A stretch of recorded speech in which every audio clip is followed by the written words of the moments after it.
Mother Nature, Mother Nature, she's gonna get you. Yeah, she's gonna get you. Mother Nature, she's grown to hate you, and she's gonna get you. Gonna get you, you betcha.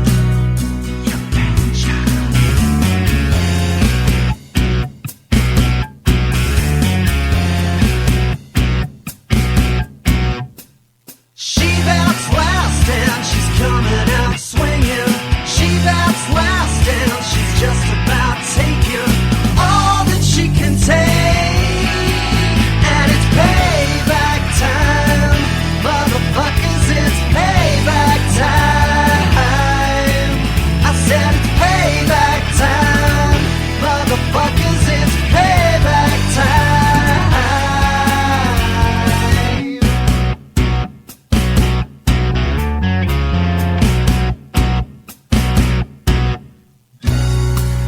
Every year of my life, that's almost 52 years so far, the world has become a worse and worse place.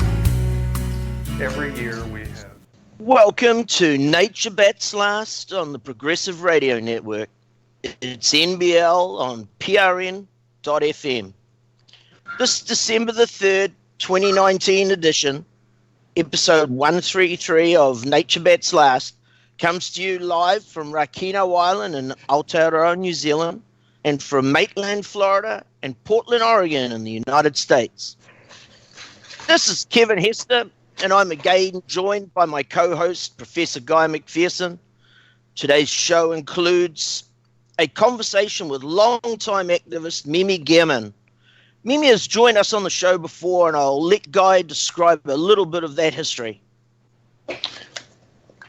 Thank you, Kevin. As you indicated, Mimi has been our guest a few times on this show. My first on-air conversation with her was back in early June of 2015. She joined the conversation again February 7th, 2017. By then, her activism had changed focus from anti-nuclear work to the housing crisis. And most recently, she weighed in during our tribute show to Michael C. Rupert on April 2nd, 2019. By way of introduction to our listeners, Mimi Gehrman is a subversive radical activist, houseless advocate, organic farmer, and poet, working on her first book of poetry. She's been an anti-nuclear activist for 43 years, a role which has included numerous arrests, one of which was with Chief Corbin Harney on Shoshone land in Nevada.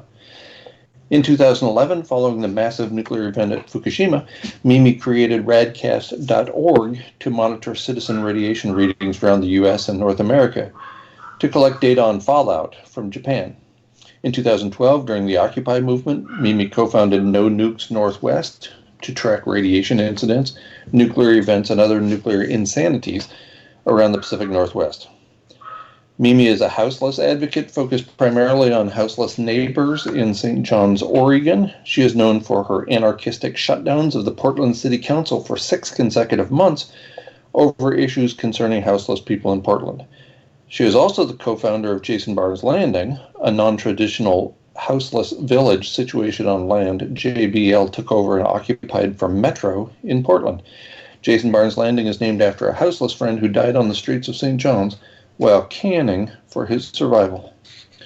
Mimi is also a poet, using her words as witness and as observer for a beauty unseen by most, and to allow the darkness of this time to be witnessed in writing to the page. Finally, Mimi is currently helping care for her mother, who is contemplating hospice on the East Coast. Mimi Gehrman, welcome to Nature Bats Last on the Progressive Radio Network. Thank you. It's really nice to be with both of you on your show again. Well, it's a pleasure having you. We will be taking your toll-free calls today. After we chat for a bit with our guest, please call us on our toll-free number in the United States, 888-874-4888. First, though, I'd like to comment about how privileged I feel to participate in today's conversation. Some people are seemingly born into activism. They spend their lives focused on improving the situation for those who have no significant voice. I am honored to be conversing with two such people today. Most of our listeners are aware of Kevin Hester's lifelong battle as an anti-imperialist. Kevin is a freedom fighter in the best sense of the term. As with other activists, Mimi Gurman has dedicated her life to helping others. Content to live with few material possessions, seeking neither fame nor fortune, Ms. Gurman has spent most of her adult life bringing attention to those less fortunate than herself and, more importantly, trying to improve their lots in life. Before we begin in earnest today, a huge thank you to both of you for your commitment. And also, in that vein, Kevin, will you provide us an update regarding the Marine Protection Reserve you are helping to establish off the coast of New Zealand? Yeah, I'm happy to do that.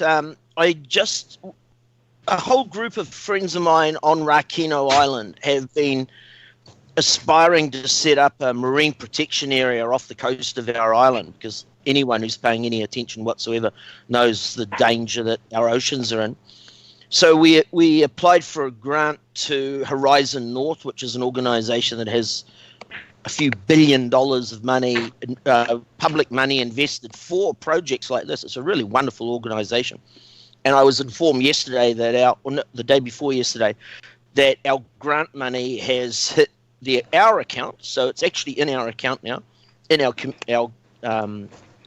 MPA account, no person's personal account, in the organisation's account.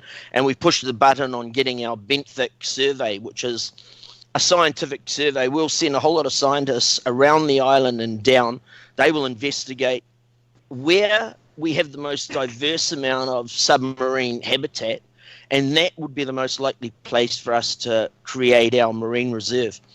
So you find out where you've got the most amount of biodiversity, and you go from there. So that's what I'm doing. But let's get back now to Mimi, and I'd really like to know more about the Jason Barnes landing, if you can, please, Mimi.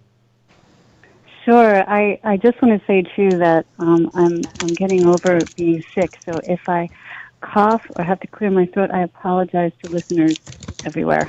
I have a bourbon in one hand and a cough drop in my mouth, so I'm trying.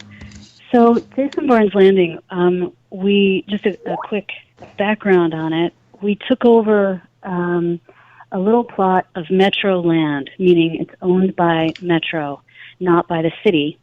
And we have been occupying it for almost a year.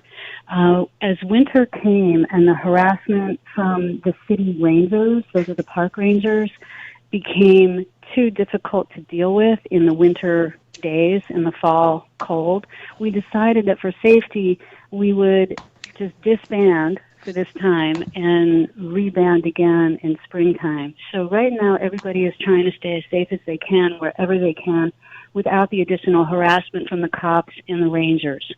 So that's really where things are at right now, but Jason Barnes Landing still exists.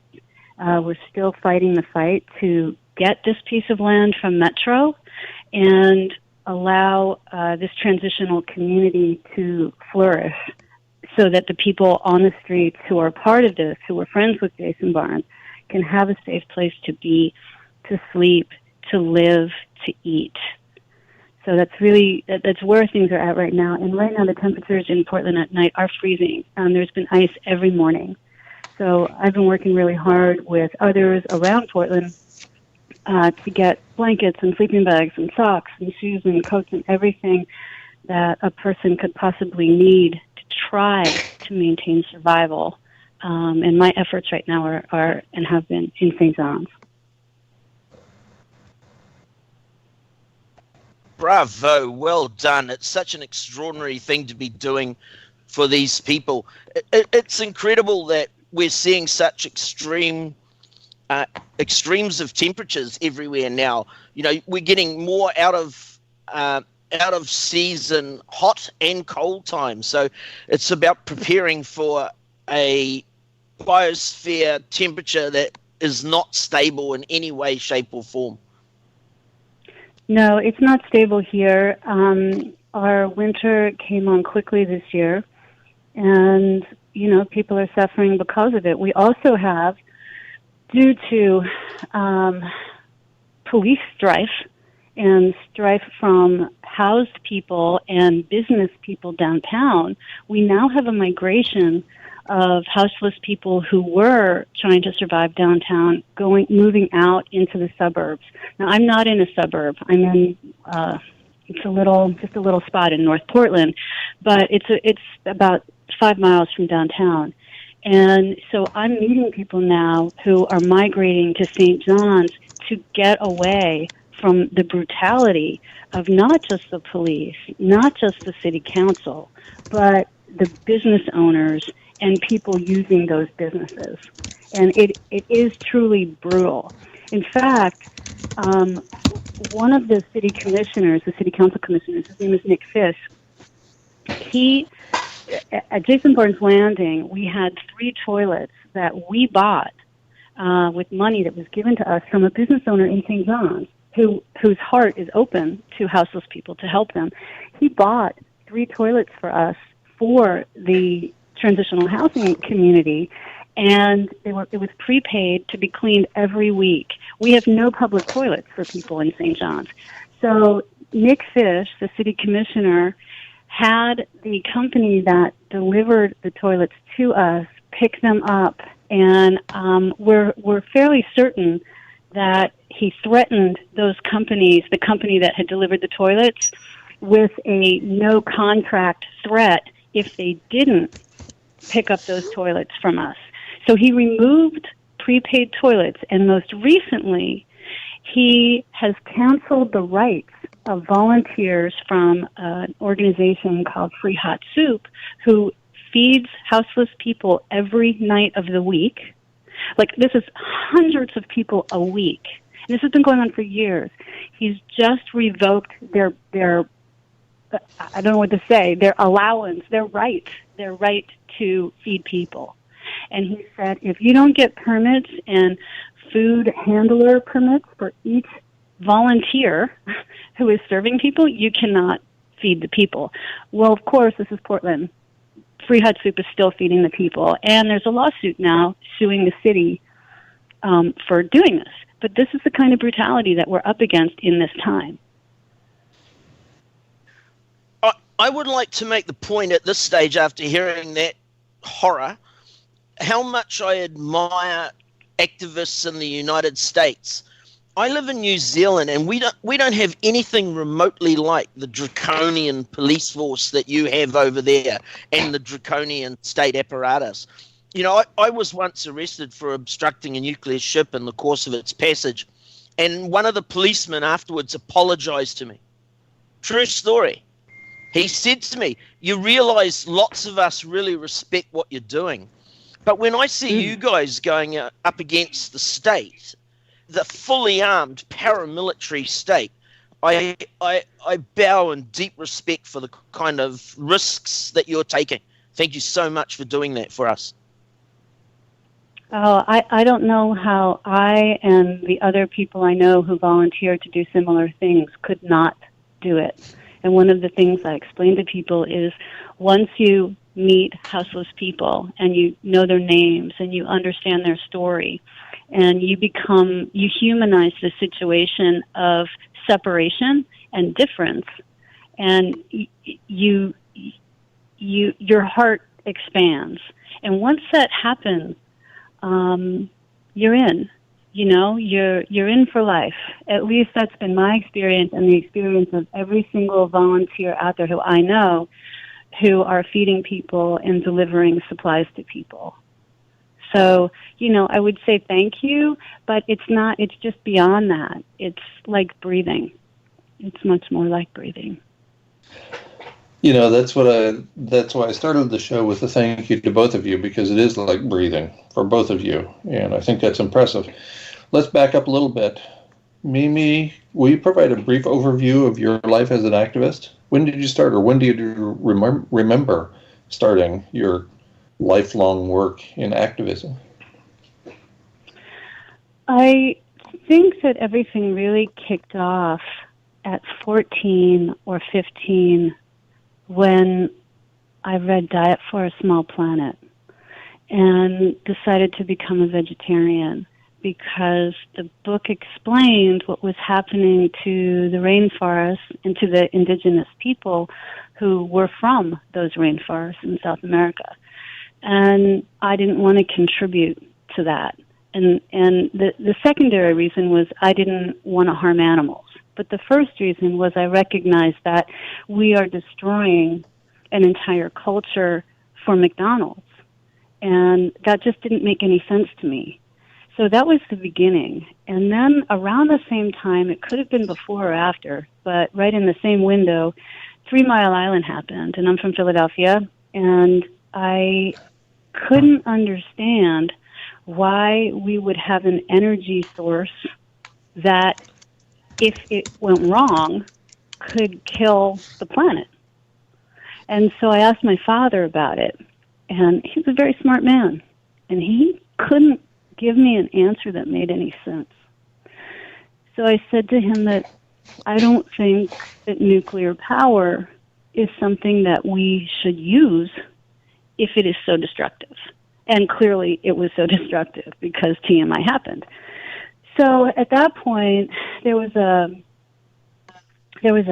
protest or a rally in D.C., and Helen Caldecott was going, and of course there was music that was going to happen. Jackson Browne was doing his thing with Bonnie Raitt and all that.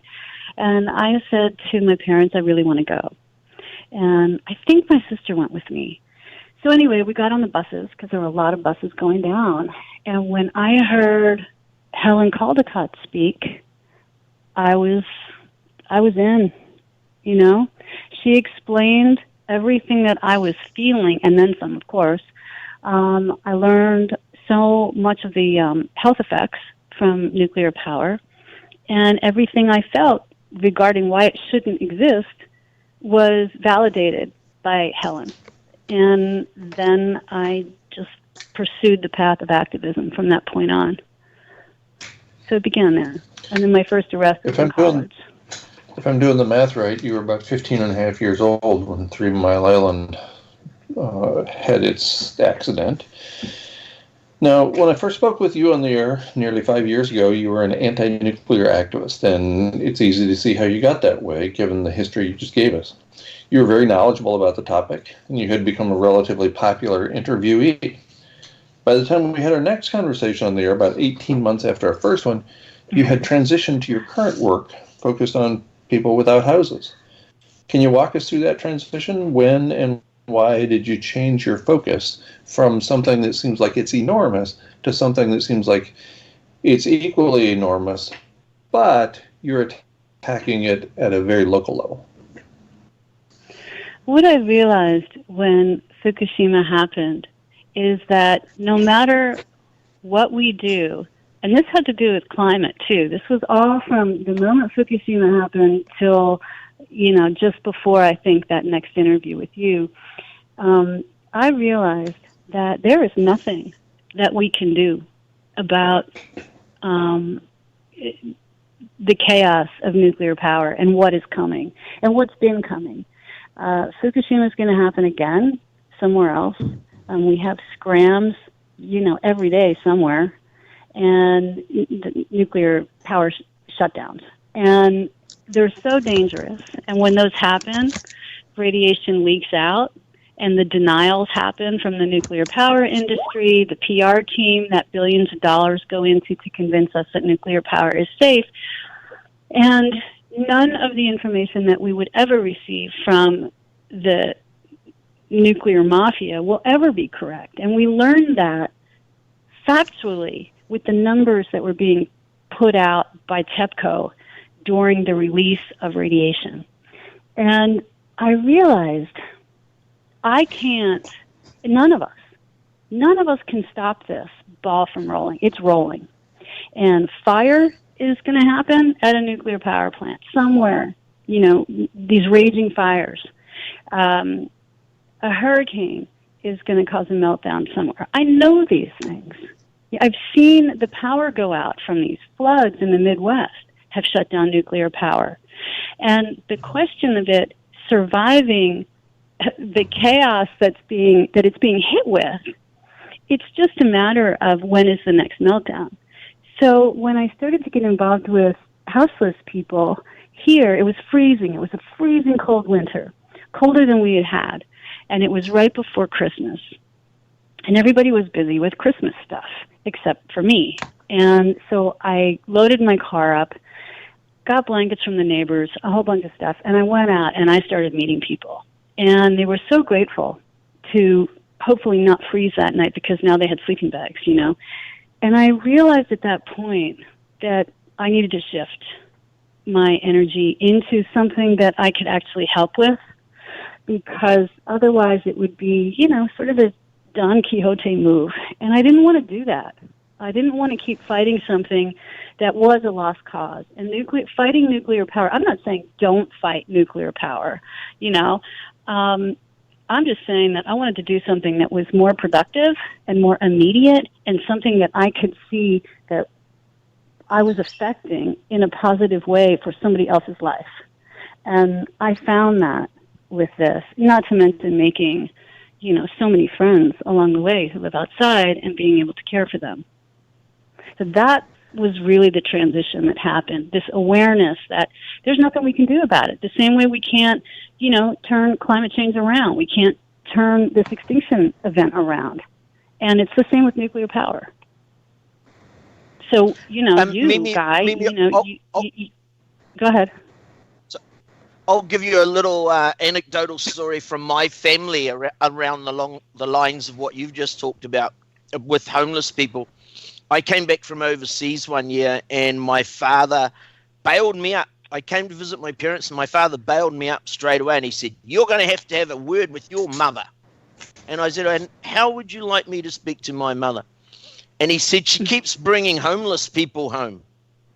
And I said, "What's your complaint? You started that because Dad used to bring them home. And then Mum was bringing more and more people home. And of course, you know, the numbers are going up all the time." And he was sort of getting grumpy for Mum for bringing so many people home and feeding them. And I said, "You've taught me all my life to do this. Don't come complaining to me now when my mum is doing the same thing." Hey, on that note, I'll just get back to the nuclear issue that I'd like to address with you. In a recent article published on the Bulletin of Atomic Scientists titled "The False Promise of Nuclear Power in a Time of Climate Change," they wrote, quote, "Studies of Chernobyl and Fukushima also reveal crippling psychological fear of invisible contamination." Now, I think that's the end of that quote. I think what we need to talk about is how much tension and stress nuclear power has on entire communities, the downwinders as we'd call them, that no one talks about. You know, we talk a lot about what happens when there's a meltdown or a leak. But the reality is anyone living downwind of a nuclear plant is suffering from psychological stress. Can you comment on that for a second? It's really interesting. It depends on who you talk to, you know. Like, I have a lot of friends who experienced 3 Mile Island, who I didn't know at the time. And, you know, it's decades later. And they still have PTSD around it, but not just that. They have thyroid conditions, you know, or the worry that they're going to get cancer from it. So that's those folks. The devastation to the communities in Japan is incredible, and rightfully so. And not to mention that the government of Japan told the people from Fukushima Prefecture that they need to go back home now because it's safe. Some of those people want to believe that. Others know that it's not safe. But the deal was, if you don't go home, we're going to cut your money off for where you're staying now. And so they're being threatened to go back to an environment that is radioactive. Then you have something like Hanford. There was an experience I had at Hanford where I went to take pictures and do radiation readings about, 4 years ago. And I won't go back again because I've been there enough, and I am concerned that I would get cancer. You know, I could have, at this point, you know, have something in me from there. But when I went, I was detained by the guards, and they at gunpoint. And I talked to them while I was detained, and I asked them if they understood how radiation was affecting them. And they laughed and said, "It's not. This is a safe place." And I said, I explained to them how it's not a safe place, how just being on the Hanford Reservation, this is a nuclear power plant on the Hanford Reservation, makes it so unsafe because there are particles there. There's so much radiation in the dirt at Hanford that blows all the time, which is why I won't go back, that is affecting them. And then they still laughed. And then I said, at some point, you will probably see birth defects if you can even have grandchildren. And I said, if you don't see it in your children, it usually skips a generation, and you'll see it in your children's children if we even get there with climate, you know. And they stopped. And they said, why do you say that? And I said, because it affects your sperm. It destroys your sperm. And that goes, it's genetic. And it goes into your DNA, and it gets passed on to your child. So if you think your child's okay, you can't know that your child's okay until your child has a child. And that stopped them. So there's so much denial, even from people who live in the communities of nuclear power, because of the PR that I mentioned earlier. It's billions of dollars for their PR. So, you know, I mean, what do? You tell people what you know. They've got a $1 trillion industry to protect. Of course, they're going to spend billions of dollars protecting it. I think one comment I'd like to make about that genetic destruction that happens with the nuclear industry is that because our life cycles are so long, you know, the average life of a human is 60 or 70 years, we won't notice it. We wouldn't have noticed it until multiple generations have been bred. But Dr. Timothy Mousseau has done a lot of studies on insects and moths and butterflies, which have a much shorter lifespan. And there's been lots of genetic destruction taking place in those insects. And I think the Australian scientist you just mentioned, sorry, I've got a mental block, Dr. I can't remember the Australian scientist's name. There was an article that was just put out about the birds in Australia, and the count of extinction was far too little than it really is. Are you looking it up?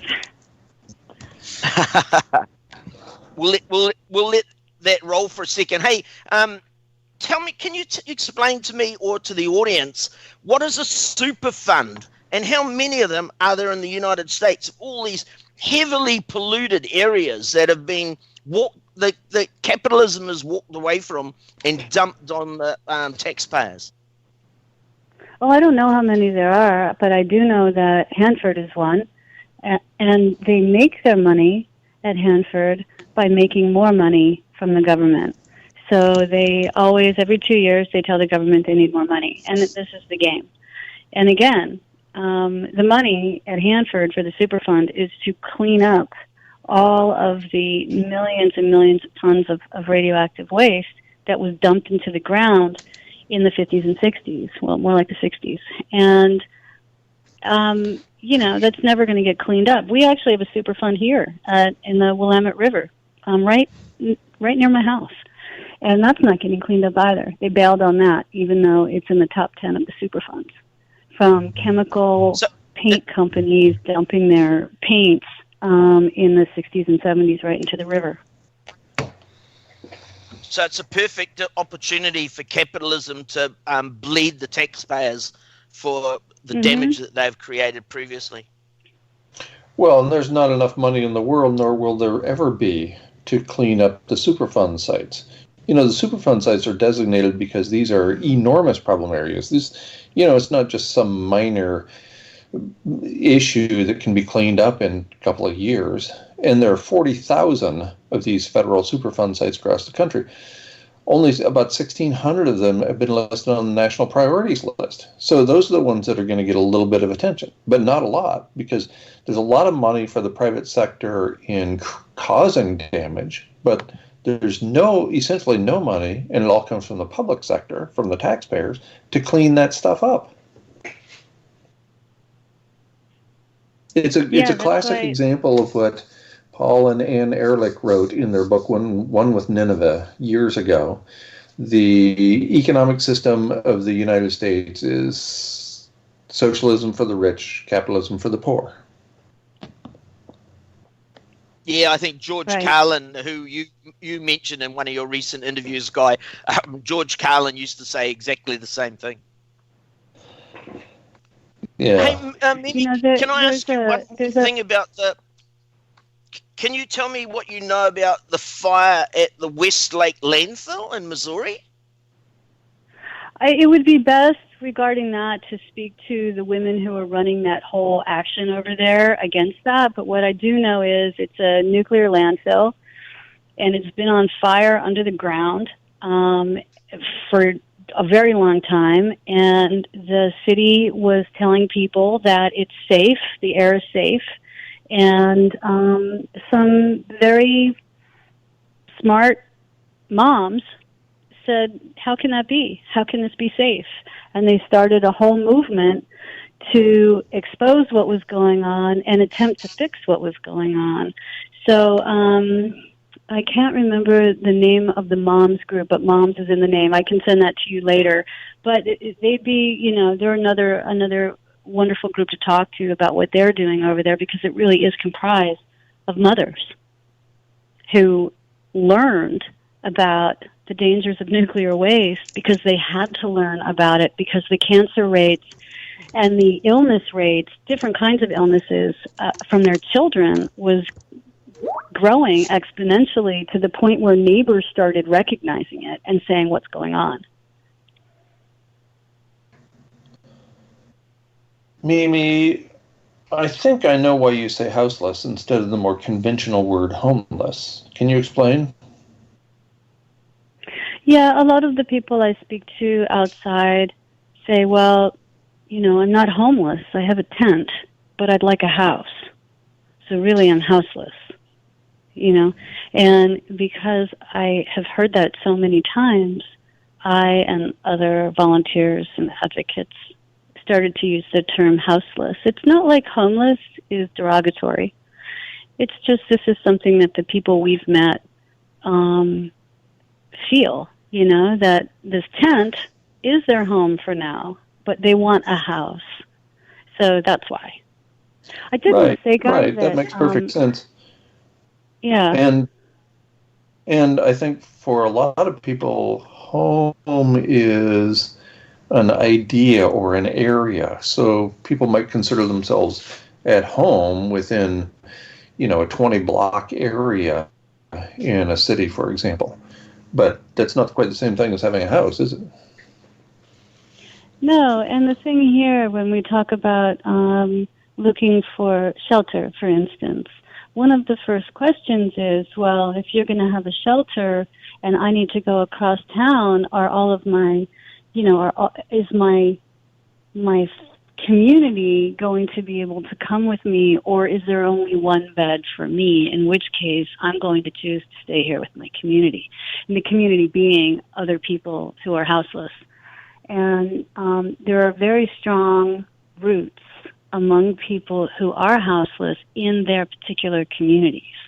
And that's why, for me, I stay mostly situated with St. John's, because there are communities. Mostly it's one large community where most people know each other, and I know where they are. But again, like I said earlier, we're having this migration now with new communities moving in to this community from downtown, which also means people using the same resources, the few resources that the original community had access to, which is where are the cans.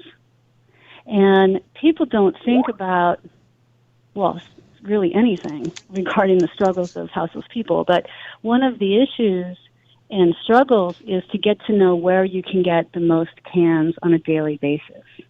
And people respect your territory on that, and because it's survival. And when these new people come in from downtown, it's going to create strife here. And so one of the reasons that I go out and continue to do this work is to help relieve that. If I can provide some things to create a safer environment, then really all that person needs to do, and I don't mean this in a slight way, all they need to do is then find the cans and get their $14.50 for the day, because that's the max. because, we can all survive on $14.50 a day. So, yeah, migration is becoming an issue here. It's very interesting and sad and scary, and particularly scary to the people who have lived here, because this is their survival, where these cans are. Whose houses have what? What businesses put them out and when? What businesses know that, Heather is going to be coming around because she's the one that we've established a relationship with. But what happens if, somebody says, well, Heather's not around anymore? All kinds of things happen. No, yeah, it's extraordinarily complex. Guy and I have previously interviewed a Australian scientist called Andrew Glickson. And Andrew's a really, really renowned scientist, lots and lots of peer-reviewed papers.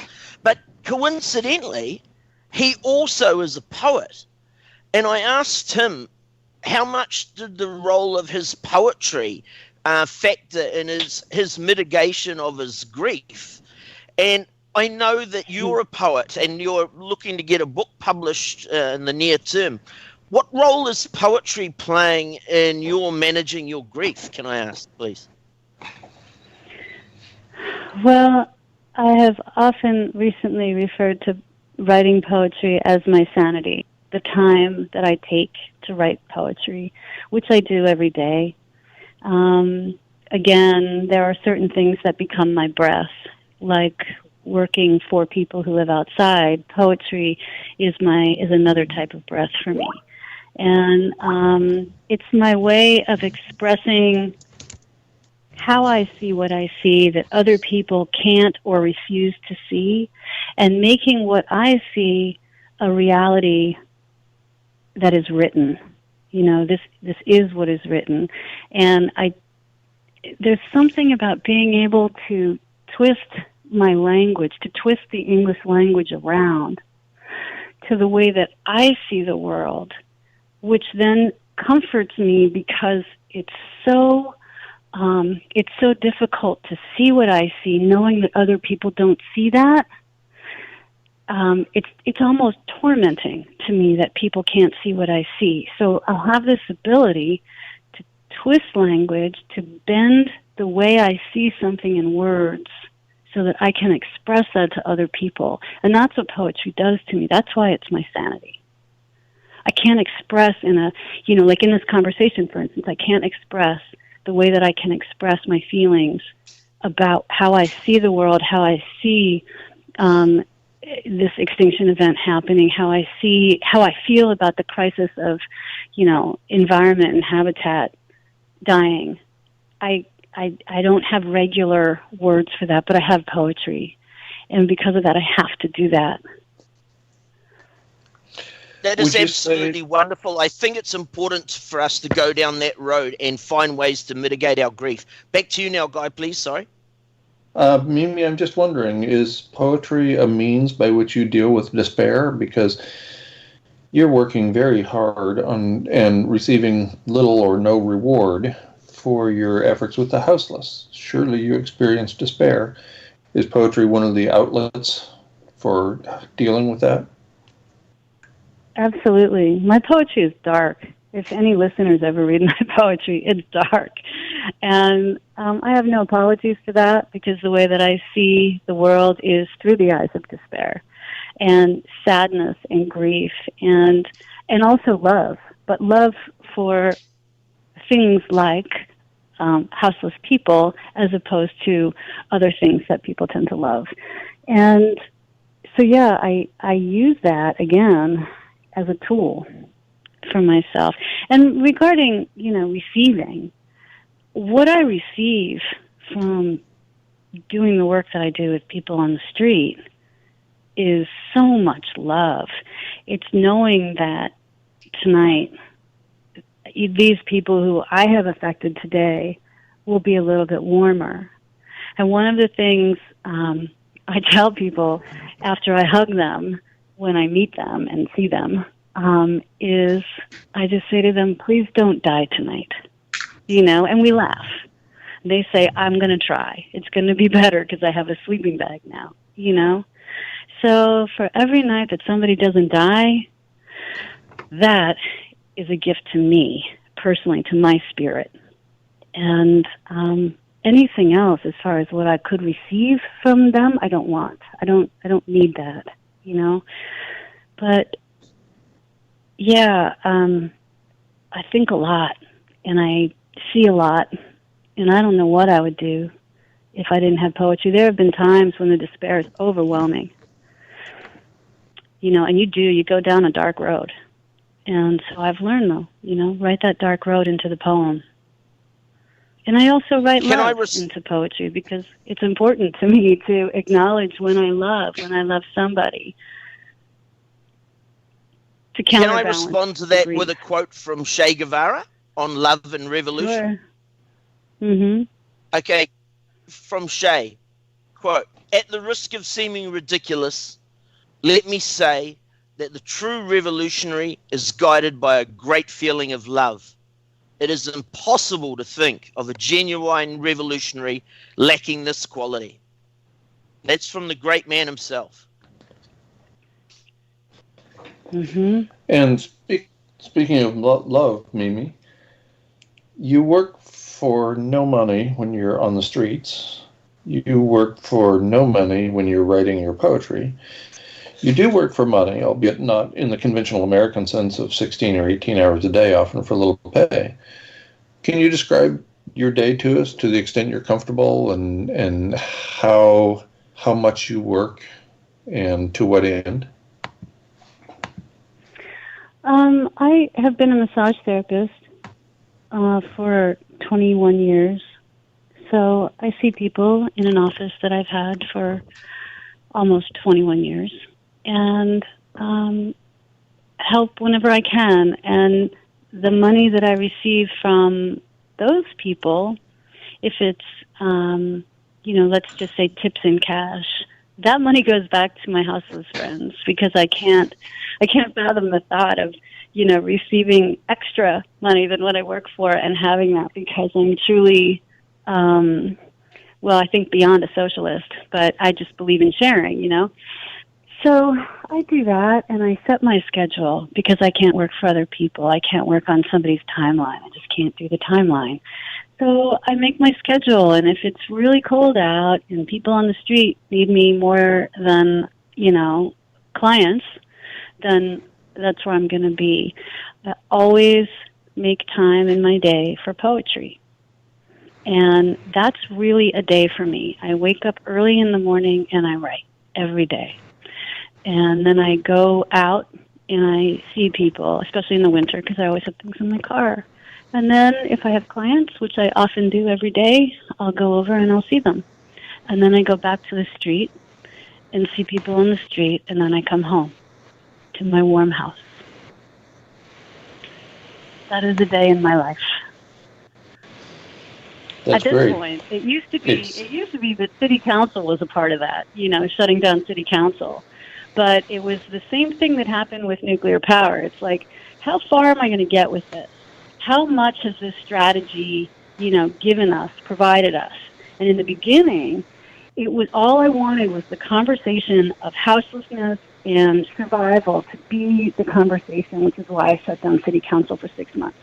And I said to them, if you don't speak first about the people dying on our streets, then nothing you have to say here, nothing, is more important than that, so I'm going to shut you down until we talk about this. Well, the conversation started to happen because of that. So strategically, that happened and nothing more, but that happened. So I had to cut my losses as far as wanting more from a city that wasn't going to give us more and leave that behind and go do the things that mattered, which was direct action, direct love, and direct giving for the people on the street. I've loved watching you going to those council meetings and disrupting them. It reminded me of something that we used to do when I was in my 20s, which is 3 decades ago. I was involved in the anti-apartheid movement, and of course Rothmans, one of the big cigarette manufacturers, was heavily involved in exploiting the apartheid regime's slavery of their own people. So John Minto, who hosted Guy and me in New Zealand years ago on one of our tours together, John suggested that we all go and buy $20 worth of shares in Rothmans, which entitled us to go to the Rothmans annual general meeting. You got more than $20 worth of coffee and cakes. And we used to go there. And I would give these guys a serve for what they were doing, using my $20 to enslave people in South Africa.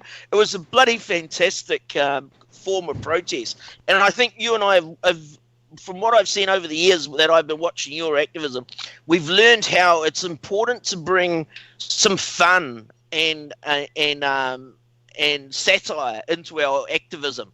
And I think that Kevin Hester going to the Rothmans annual general meeting was pretty cool, I can assure you. It caused chaos. They just wanted to throw me out, but of course they couldn't. I was a shareholder. They had to treat me with respect, inverted commas. That's a good one, Mimi, Kevin. how do our listeners help? Does Jason Barnes Landing have a website? Surely you never have too much money rolling in to provide tents and mittens and clothes and so on. Well, we have a Facebook page, which is Jason Barnes Landing. But regarding that, what I always tell people is, instead of giving us money, because we're doing our part at trying to locate, direct lines of local people to help supply us with the goods that we need for people's survival. I ask people, wherever you are, in whatever country you are, whatever city you're in, to do the work locally. So there's no need to send us money. That's just something we'd have to take care of, and I like to stay away from money. But if you are so inclined, just go get yourself things, sleeping bags, warm socks, things like that, warm coats, warm gloves, and take them out if you're so inclined, as I said, to people on your streets and say hello and ask the question, would you be interested in having a winter coat or winter gloves, and see what people say. And empty our wardrobes that are full of all of those things that never get used, and give them away to people who will use them every day. Mm-hmm. Guy, I wanted to say that regarding your last question to me, it's been an interesting turn of events recently with my day, because my mother fell. She's 82, and she fell a month ago and had a very, very, very bad break, and is between hospitals and rehabs on the East Coast. So part of my time now is doing what I do here and going back to the East Coast, sharing the load with my sister, who comes in when I'm not there, and my mother's brother, and all of this to help take care of her. So there's a lot going on, but it's life. Right. It is life, and I find myself in a similar situation with my own dad in stage 6 of 7 stages of Alzheimer's, with my partner's father, who is having memory issues, and spending some time living with us in this house. And that's the nature of our existence as late-breaking baby boomers in a society that has managed to keep people alive for a long time and in reasonably good physical health, but living a lifestyle that predisposes people towards all kinds of issues, we'll say, with respect to mental and physical lives. So you've already hinted at what we should do. What do you suggest we do in our own towns and neighborhoods beyond, as individuals, stocking up on things that are clearly necessary from our own closets or from the local used goods store with mittens and clothes and so on? Are there other things we can do in our own towns and our own neighborhoods to improve the lives of those who are not as privileged as we are? Well, I think that, for me, I usually look at those have the least and need the most. But I think that as an exercise in living, an exercise in loving is to stretch your heart. So, for instance, we're coming up to what I dread, which is Christmas. And I dread it just because I can't stand it. It's nothing I grew up with, and I think it's a heinous religion and a heinous capitalistic, narcissistic folly. But what people could do is, again, this is me speaking, is instead of buying anything for your family, buy everything for someone else who's living outside. You know, thoughts like this is the kind of thing that I think of, so that you're stretching your heart muscle to understand need. It's not about going to your local food drive and dumping off a can of food or a bag of cans of food. Meet people. What do you need? And that's just me. I mean, there's probably a million things people could do on a local level, you know, like going to city council and saying, what happens here? What kind of rules are you making for us? You know, and learning that they don't necessarily work for you and that you have a voice and get to speak up against that thing. You know, that's a local level. Stopping when a black person is stopped in their car when a cop stops them to make sure they're okay and the cop doesn't shoot them.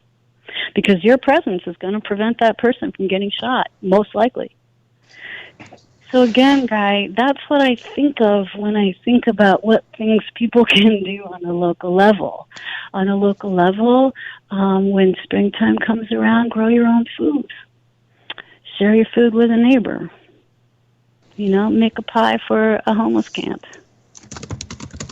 I would like to respond to that suggestion, if possible. My family had a discussion about this, about what we were going to do for Christmas presents. And what I suggested is that instead of us buying presents for all the little kids and everybody, why don't we all just donate to the Auckland City Mission, which is the organization that deals with homeless people in Auckland. And the reason I came up with that idea, Mimi, is from you. So the homeless in New Zealand are getting a donation from all of my family members because of the work that you've been doing with the homeless in Portland. And I'd like to thank you very much for that. Hey, it's coming up to the end of the hour shortly. I'd like to thank our contributors and listeners today, Mimi for her time, as well as Afrozen for our theme music. You can catch NBL on PRN the first Tuesday afternoon of the month at 3 p.m. Eastern Time. That's 8 a.m. Wednesday here on Rakino Island. Our next episode airs live on January the 7th, 2020, where Guy and I will be re-interviewing Stephen Jenkinson, sometimes known as the Grief Walker. He also runs a thing called Orphan Wisdom School, and on Facade Book, or Facebook as it's more commonly known as, you can find him at Orphan Wisdom. If you missed the broadcast, you can find shows in the archives, FM, the Podbeam, and at Stitcher, and feel free to rate us on iTunes. Also, continue to follow the Nature Bats last blog, guymcpherson.com, for further updates, interviews, and speaking tours, and you can keep up with my work at kevinhester.live. Until next time, remember the dominant culture has been clever, but in the end, Nature Bats last.